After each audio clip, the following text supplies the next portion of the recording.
Episode 2, Finding Your Leadership Voice From Theory to Identity. Welcome back to Leading with Purpose, a podcast where we explore the heart of leadership in a world that demands clarity, courage, and compassion. I'm your host, Julio Pompeu, and I'm so glad you're here for episode 2. In our last episode, we've explored 5 powerful leadership approaches from trait theory to authentic leadership. If you haven't listened to that one yet, I highly recommend it going back. It sets the stage for today's conversation. Because today, we're going deeper. We're talking about something personal, something foundational, which is your leadership voice. What does it mean to lead in a way that's not just effective, but true to who you are? How do you move from learning about leadership to actually living it? Well, let's dive in.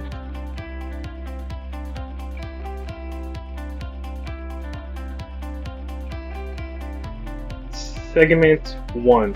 What is a leadership voice? Your leadership voice is a unique blend of values, strengths, communication style, and lived experience that shapes how you lead. It's not just about what you say, it's how you show up, how you make decisions, and how you inspire others. Think of it like a fingerprint. Not two leaders lead exactly the same way, even if they follow the same theory or framework. Your leadership voice is what makes your leadership yours. What?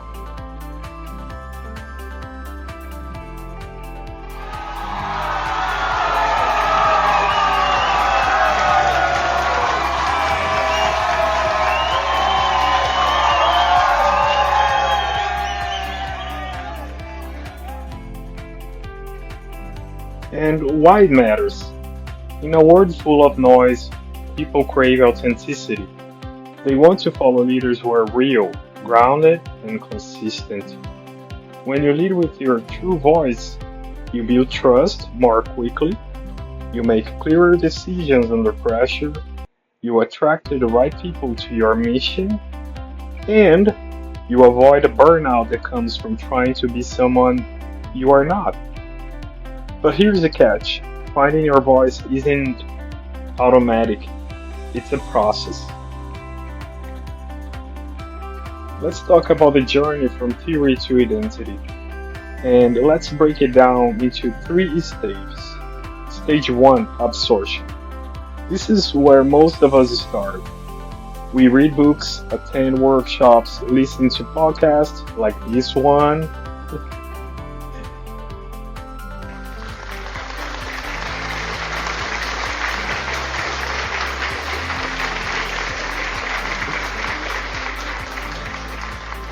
We absorb leadership theories, best practice, and case studies. This stage is essential, but it's not the destination.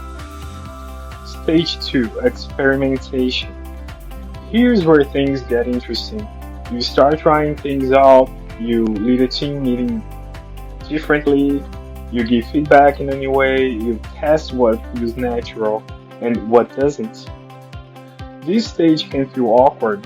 You might overcorrect, you might imitate leaders you admire or imitate, and that's okay, it's part of the process.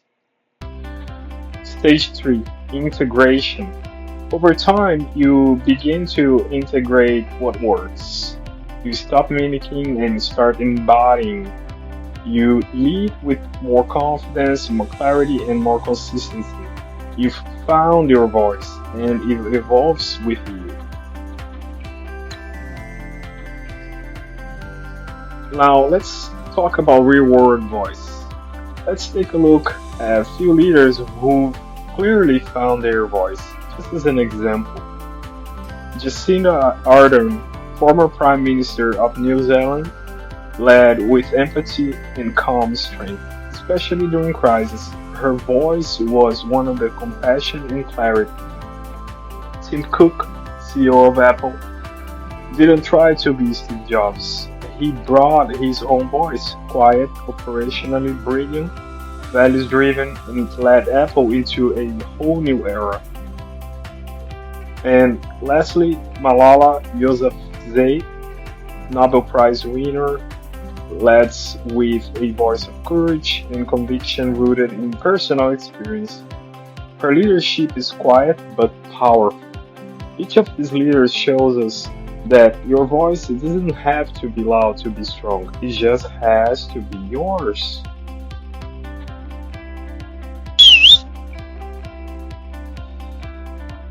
Segment 5: How to discover your leadership voice. Your leadership voice is the unique expression of who you are as a leader, shaped by your values, your experiences, and the way you respond to challenges.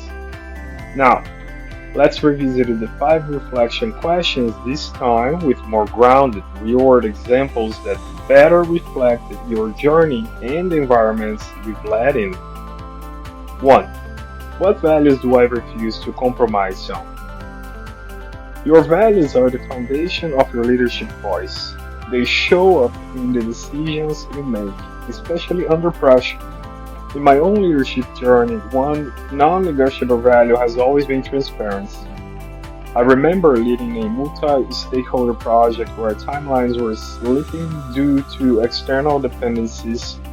Instead of masking the delays, I choose to communicate openly with both the client and internal teams.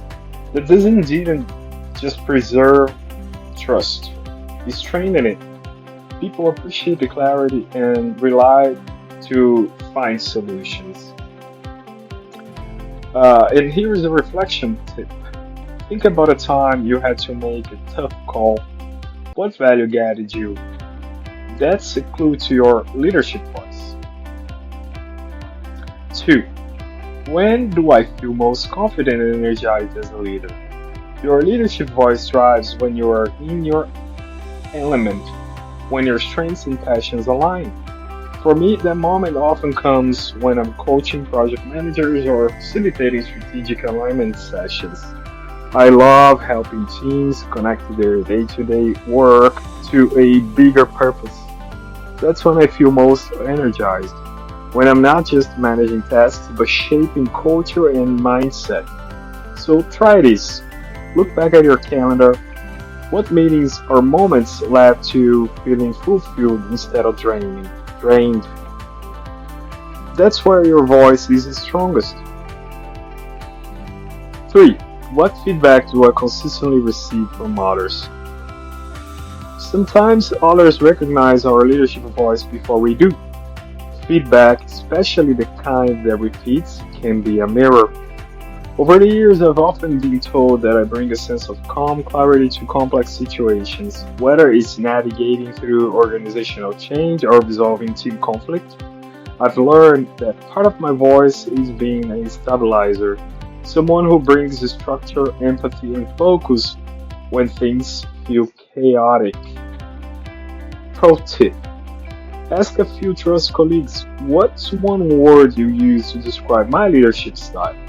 You might be surprised by the consistency, and that can guide you to the things that you actually are not aware yet. 4. Which leadership inspire me and why? The leaders you admire often reflect the voice you are trying to develop.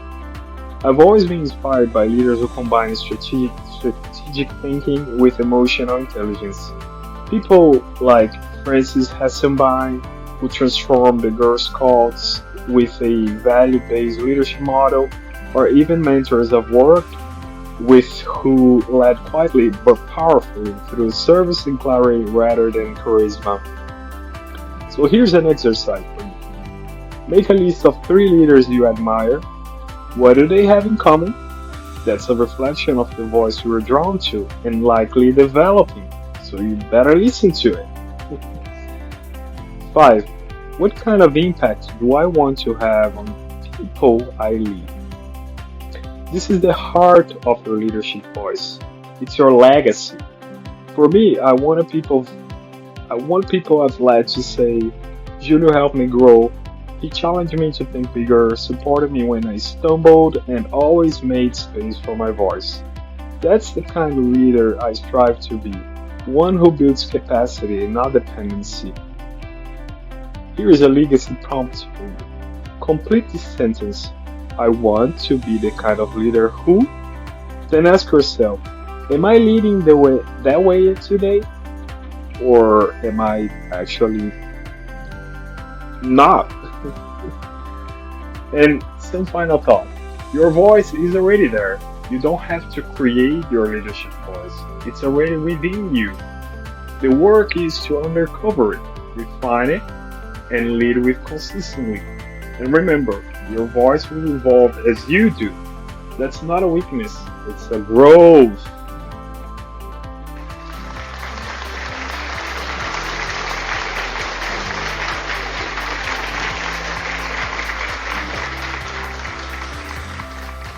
Now jumping to segment 6, common pitfalls to avoid. As you work to discover and refine your leadership voice, it's just as important to recognize the traps that can distort or silence it. These pitfalls are common, especially for leaders who are still evolving or who are under pressure to conform. Let's break it down four of the most common pitfalls. Number one, imposter syndrome. I am not really a leader. This is one of the most pervasive challenges, especially for high achieving professionals stepping into new roles or environments. You might question whether you belong at the table, whether your voice carries weight, or whether you are qualified to lead. What it sounds like, I'm not as experienced as the others, I'm just lucky to be here, I don't want to speak up and sound foolish. So things like that. Here's my insight to you. When I began leading cross-functional teams in high-stake environments, I sometimes felt like I had to perform leadership rather than embody it. But over time, I realized that credibility doesn't come from pretending to know everything. It comes from showing up with clarity, humility, and consistency. So, how to overcome it? Keep a leadership wins journal. Track moments when your leadership made a difference. You know when that happens. Reframe doubt as a sign of growth, not weakness. Remember, if you're asking, you're learning. Surround yourself with mentors who affirm your strengths and challenge your blind spots. These are items that definitely can support you. Number two, overcompensation. Trying to be someone you are not. So, in an effort to be taken seriously, some leaders swing too far in the opposite direction, becoming overly authoritative,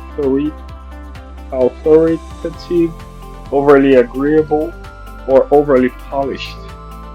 This often stems for insecurity or pressure to conform to a certain leadership stereotype. So, what it looks like?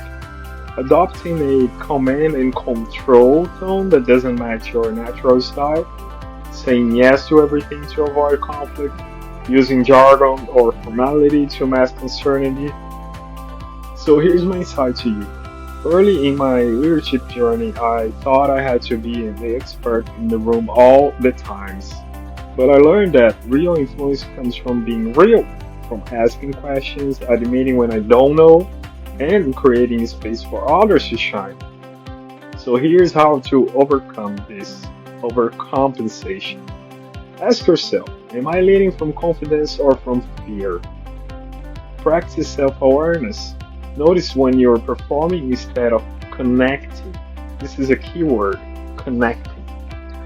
Embrace your natural style, whether it's quiet, bold, analytical, or relational. Either way, it's you.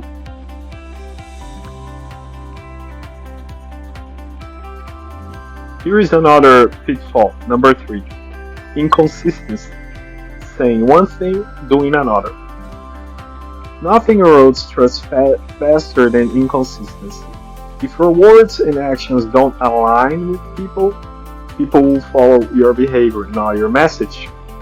What looks like preaching collaboration but making unilateral decisions, promoting work life balance but sending emails at midnight. This is a classic.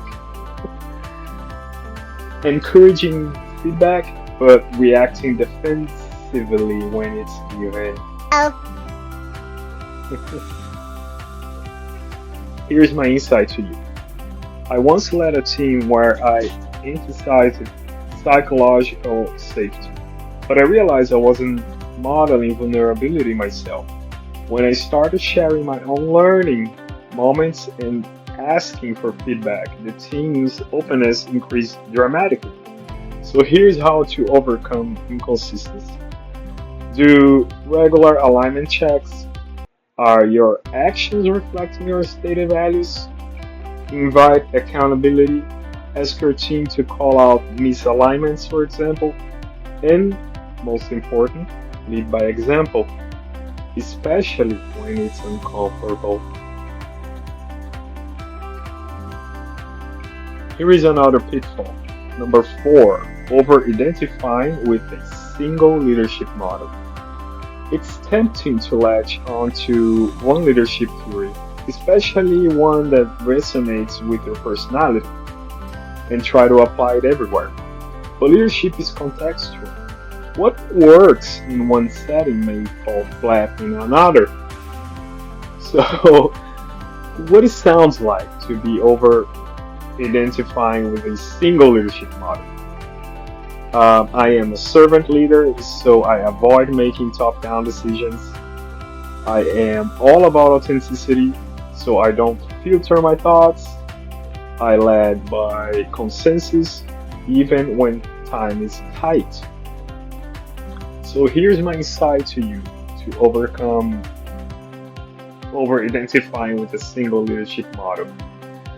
I've always been drawn to servant leadership, but I've learned that serving others sometimes means making hard calls, setting boundaries, or moving fast. Leadership isn't about comfort, it's about discernment. This is a key word here, discernment. So, how to overcome this? Stay flexible. Blend styles based on the needs of your team and the moment. Just read the room. Reflect on what your team needs from you, not just what it feels natural to you. Keep learning. Your leadership voice should evolve with your context. And here's a final reflection. Avoiding these pitfalls doesn't mean being perfect. It means being aware, intentional, and willing to grow. Your leadership voice is a living thing. It gets clearer every time you lead with courage, reflect with honesty, and act with integrity.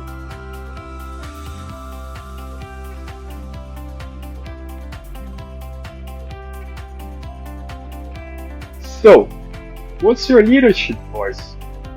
Are you still discovering it? And that's okay. Leadership's a journey, not a destination. And the more you lead with purpose, the clearer your voice becomes. Thanks for joining me on this episode of Leading with Purpose. If this resonates with you, I would love for you to subscribe, share it with a colleague, or just leave a review. And in our next episode, we will explore certainty because let's face it, the only constant in leadership is change. So, until next time, lead with purpose and stay inspired.